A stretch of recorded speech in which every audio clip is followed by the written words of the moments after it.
सीढ़ियां चढ़ते वक्त घुटनों से कट कट की आवाज आना, सुबह बिस्तर से उठते ही पैरों में जकड़न महसूस होना, थोड़ी देर चलने के बाद ऐसा लगना जैसे टांगों में जान ही नहीं बची। और सबसे दर्दनाक बात, अपने ही घर में धीरे धीरे दूसरों पर निर्भर होने का डर। बहुत से बुजुर्ग इस तकलीफ को सिर्फ उम्र का असर समझकर चुपचाप सहते रहते हैं।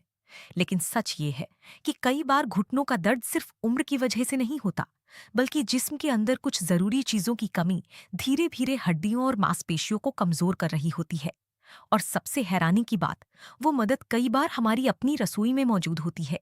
एक ऐसी रोजाना की चीज जो घुटनों की सूजन कम करने, पैरों की पकड़ मजबूत करने और चलने फिरने में फर्क लाने में मदद कर सकती है। लेकिन यहाँ एक गलती ज्यादातर लोग करते हैं, और वही गलती फायदा होने से रोक देती है। इसलिए इस वीडियो को आखिर तक जरूर देखिए, क्योंकि जो सबसे अहम बात है वो अभी बाकी है। कई बुजुर्ग कहते हैं कि पहले सिर्फ हल्का दर्द होता था, फिर धीरे धीरे कुर्सी से उठना मुश्किल होने लगा, नमाज में बैठना भारी लगने लगा, बाजार तक पैदल जाना कम हो गया, और फिर एक दिन एहसास हुआ कि टांगों की ताकत पहले जैसी रही ही नहीं। डॉक्टर भी मानते हैं कि 60 के बाद सिर्फ हड्डियां नहीं, बल्कि मांसपेशियां भी तेजी से कमजोर होने लगती हैं। इसे आसान भाषा में ऐसे समझिए, जैसे घर की दीवार तो मौजूद हो, लेकिन अंदर का सहारा धीरे धीरे खोखला होने लगे। घुटने अकेले काम नहीं करते, उन्हें संभालने के लिए जांघों की मसल्स, पिंडलियां, नसें और हड्डियां सब मिलकर काम करती हैं। अगर इनमें से कोई एक भी कमजोर हो जाए तो पूरा दबाव घुटनों पर आने लगता है। इसलिए सिर्फ दर्द की दवा लेना काफी नहीं होता, जिस्म को अंदर से ताकत देना जरूरी होता है। अब सवाल है, आखिर रोज क्या खाया जाए जिससे घुटनों और पैरों को असली मदद मिले? सबसे पहली चीज है तिल। छोटे से तिल को बहुत लोग मामूली समझते हैं, लेकिन कई रिसर्च में देखा गया है कि तिल में कैल्शियम, मैग्नीशियम और अच्छे फैट्स भरपूर होते हैं, और यही चीजें हड्डियों को मजबूती देने में मदद करती हैं। खासकर सफेद तिल बुजुर्गों के लिए बहुत फायदेमंद मानी जाती हैं। लेकिन सिर्फ तिल खा लेना काफी नहीं, उसे सही तरीके से लेना जरूरी है। 1 चम्मच हल्का भुना हुआ तिल सुबह या शाम गुनगुने पानी के साथ लिया जाए तो उसका असर बेहतर हो सकता है। कुछ लोग उसे गुड़ के साथ खाते हैं, जिससे ताकत और बढ़ जाती है, लेकिन डायबिटीज वाले लोग गुड़ कम रखें। अब यहाँ एक जरूरी बात समझिए, बहुत से लोग कैल्शियम की गोली तो खाते हैं, लेकिन जिस्म उसे सही तरह इस्तेमाल ही नहीं कर पाता, क्योंकि सिर्फ कैल्शियम नहीं, विटामिन डी और हल्की धूप भी उतनी ही जरूरी है। अगर धूप ही नहीं मिलेगी तो हड्डियों तक ताकत पहुंचने में दिक्कत होगी। और अभी सबसे दिलचस्प हिस्सा बाकी है। दूसरी चीज जो पैरों को अंदर से मजबूत करने में कमाल की मानी जाती है, वो है भिगोया हुआ चना। पुराने जमाने में हमारे बुजुर्ग सुबह भीगा हुआ काला चना खाते थे। वजह सिर्फ पेट भरना नहीं थी, चने में प्रोटीन, आयरन और मसल्स को संभालने वाली कई जरूरी तत्व होते हैं। 60 के बाद जिस्म की मसल्स तेजी से घटने लगती हैं। इसी वजह से टांगों में कमजोरी, लड़खड़ाहट और जल्दी थकान महसूस होती है। एक स्टडी में ये देखा गया कि बुजुर्गों में पर्याप्त प्रोटीन लेने से चलने की ताकत और बैलेंस बेहतर हुआ। आसान भाषा में कहें तो चना पैरों के लिए ईंट और सीमेंट जैसा काम कर सकता है। रात को एक मुट्ठी काला चना भिगो दीजिए, सुबह उसे अच्छी तरह चबाकर खाइए। चाहे तो थोड़ा अदरक या कुछ बूंदे नींबू की मिला सकते हैं। लेकिन अगर किसी को गैस की तकलीफ ज्यादा रहती है तो शुरुआत कम मात्रा से करें। अब आप सोच रहे होंगे, क्या सिर्फ यही काफी है? नहीं, क्योंकि एक और छुपी हुई वजह है जो घुटनों को अंदर ही अंदर कमजोर करती रहती है, और वो है सूजन। बहुत से बुजुर्गों के घुटनों में सिर्फ घिसाव नहीं होता, अंदर हल्की सूजन भी होती रहती है। यही वजह है कि सुबह स्टिफनेस ज्यादा महसूस होती है, थोड़ी देर बैठने के बाद उठना मुश्किल लगता है, मौसम बदलते ही दर्द बढ़ जाता है। और इसी जगह तीसरी चीज काम आती है, हल्दी। लेकिन यहाँ भी ज्यादातर लोग गलत तरीका अपनाते हैं। सिर्फ हल्दी वाला दूध पी लेना हमेशा काफी असर नहीं देता। हल्दी में करक्यूमिन नाम का तत्व होता है जो सूजन कम करने में मदद करता है। लेकिन उसका असर तब बेहतर माना जाता है जब उसे थोड़ा काली मिर्च और हल्के फैट के साथ लिया जाए। रात को सोने से पहले आधा चम्मच हल्दी, 1 चुटकी काली मिर्च और गुनगुना दूध कई बुजुर्गों के लिए राहत देने वाला नुस्खा साबित हुआ है। कुछ लोगों को इससे सुबह की जकड़न कम महसूस होती है। लेकिन अगर किसी को किडनी स्टोन या खास मेडिकल प्रॉब्लम हो तो डॉक्टर से सलाह लेना बेहतर है।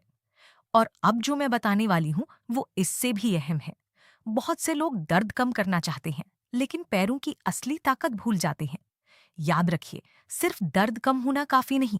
अगर मसल्स कमजोर रहेंगी तो घुटनों पर दबाव फिर लौट आएगा। इसीलिए चौथी चीज बेहद जरूरी है, मूंगफली और अखरोट जैसे अच्छे फैट्स। अब कुछ लोग डरते हैं कि इससे वजन बढ़ जाएगा, लेकिन सही मात्रा में लिए गए अच्छे फैट्स जोड़ों की लुब्रिकेशन में मदद कर सकते हैं। आसान भाषा में समझिए, जैसे किसी मशीन में तेल डाला जाए ताकि घर्षण कम हो। अखरोट में ओमेगा 3 फैटी एसिड पाए जाते हैं, जो सूजन कम करने में मदद कर सकते हैं। दिन में 2 अखरोट और थोड़ी मूंगफली काफी होती है। लेकिन तली हुई या ज्यादा नमक वाली मूंगफली से बचिए। सादी या हल्की भुनी हुई बेहतर रहती है। अब यहाँ एक सच समझना बहुत जरूरी है। अगर आप रोज अच्छा खाना खा रहे हैं लेकिन पूरा दिन बैठे रहते हैं, तो फायदा अधूरा रह जाएगा। यही वो हिस्सा है जिसे ज्यादातर लोग मिस कर देते हैं। घुटनों को ताकत सिर्फ खाने से नहीं मिलती, हल्की हरकत भी जरूरी है।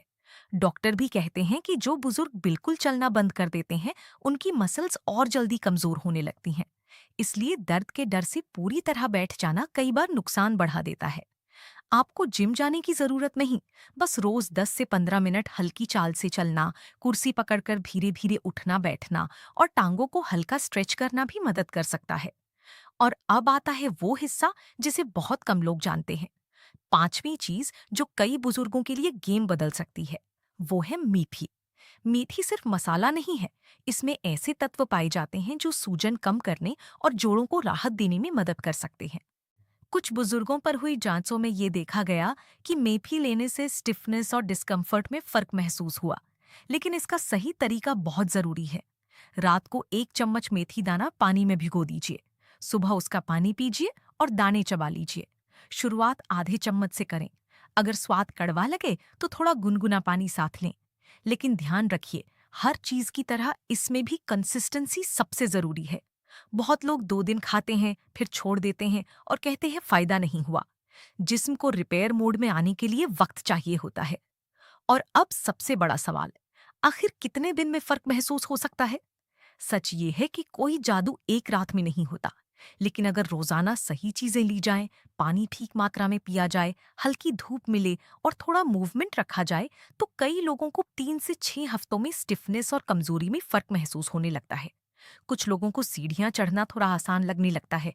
कुछ को सुबह उठते वक्त पहले जैसी भारीपन कम महसूस होती है। लेकिन अभी एक बड़ी गलती बाकी है, जो पूरा खेल बिगाड़ देती है।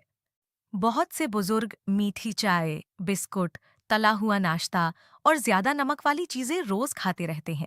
ये चीजें अंदर की सूजन बढ़ा सकती हैं। और जब सूजन बढ़ती है, तो घुटनों का दर्द और स्टिफनेस भी बढ़ सकता है। इसलिए सिर्फ अच्छी चीजें जोड़ना काफी नहीं, कुछ गलत आदतें छोड़ना भी जरूरी है। दूसरी बड़ी गलती, पानी कम पीना। उम्र बढ़ने के साथ कई लोगों को प्यास कम महसूस होती है, लेकिन जोड़ों और मसल्स को सही काम करने के लिए हाइड्रेशन बहुत जरूरी है। कम पानी से थकान और स्टिफनेस दोनों बढ़ सकते हैं। तीसरी गलती, सिर्फ दर्द की गोली पर भरोसा। दर्द की दवा कुछ देर आराम दे सकती है, लेकिन अगर अंदर कमजोरी, सूजन और पोषण की कमी बनी रहे, तो असली समस्या वहीं रहती है। इसलिए अंदर से रिपेयर करना जरूरी है। अब एक छोटा सा रोजाना का प्लान समझ लीजिए, जिसे आप आज से शुरू कर सकते हैं। सुबह उठकर थोड़ा गुनगुना पानी पीजिए। उसके बाद भीगा हुआ चना या मेथी लीजिए। दिन में थोड़ी धूप जरूर लीजिए। खाने में तिल या थोड़ा अच्छा फैट शामिल कीजिए। रात को हल्दी वाला गुनगुना दूध लीजिए। और पूरे दिन में थोड़ा थोड़ा चलना बंद मत कीजिए। शुरुआत छोटी रखिए, लेकिन लगातार रखिए, क्योंकि असली मकसद सिर्फ दर्द कम करना नहीं है। असली मकसद है अपने पैरों पर भरोसा वापस पाना, बिना डर के चल पाना, बाथरूम तक जाने में सहारा महसूस ना होना, अपने पोते पोतियों के साथ बैठना, उठना, हंसना, बिना हर हरकत में दर्द महसूस किए। उम्र बढ़ना गलत नहीं, लेकिन हर दिन कमजोरी महसूस करना भी जरूरी नहीं। अगर आप चाहते हैं कि आने वाले सालों में आपके पैर ज्यादा मजबूत रहें, घुटनों में कम तकलीफ हो और रोजमर्रा की जिंदगी थोड़ी आसान बने, तो आज से शुरुआत कीजिए। छोटी शुरुआत, लेकिन रोजाना। और अब कमेंट में जरूर बताइए, इनमें से कौन सी चीज आप सबसे पहले शुरू करने वाले हैं। हो सकता है आपका जवाब किसी दूसरे बुजुर्ग के लिए भी मदद बन जाए। अगर ये बात दिल को लगी हो तो वीडियो को लाइक कीजिए, अपने माता पिता या किसी बड़े को जरूर शेयर कीजिए और ऐसे ही आसान लेकिन असरदार सेहत वाले वीडियो के लिए चैनल को सब्सक्राइब करना मत भूलिए।